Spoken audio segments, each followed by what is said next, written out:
Hi guys, good morning. Ayan, naglilinis sa Ate Linda. Tatapon na yung mga hindi kailangan. Wait, ito yata Ate Linda, hindi ito. Ano yan? Yung mga sapatos na hindi na kailangan. Papagawa mo? Ayan. Itak na yan. Yan, pag hindi pala ginagamit, ano na, sisira. Ito Uy, yan, hindi yan. Ay, papatayin. tapon mo na. Pagtatapon mo na yan.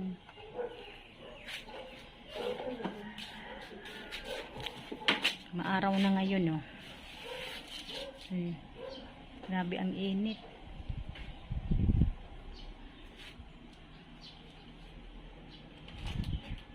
Isang sako din yung basura natin. Mga hindi ginagamit.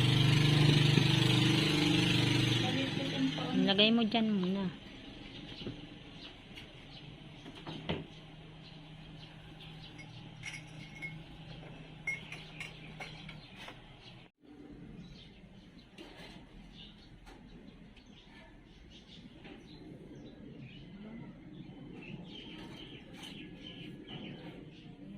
Yan pa.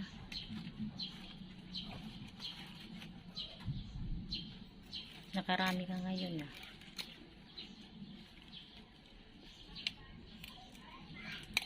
Ayun pa. Tapos na naman si Ate Linda ng okra. Sana ang natira matigas na ata yan, pero ang laki niya, no? Pwede Mataas kasi, hindi na. Gawin natin na lang si Mil. Ayan guys, so marami ng bulaklak ang aking rose. Dito yung sa labas. Sa labas ng gate namin.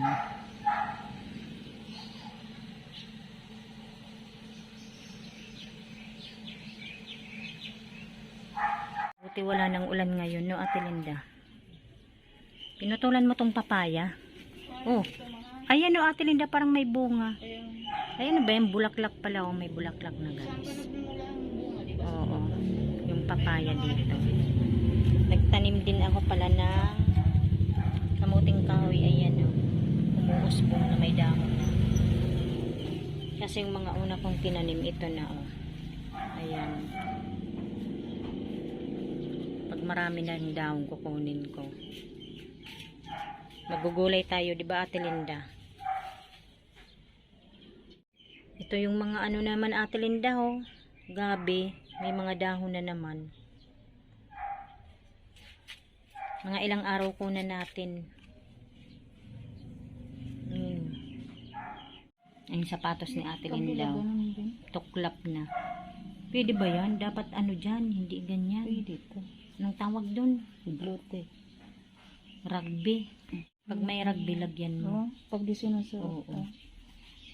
Ito pala guys, so nadaanan ni Ate Linda, tinapon na.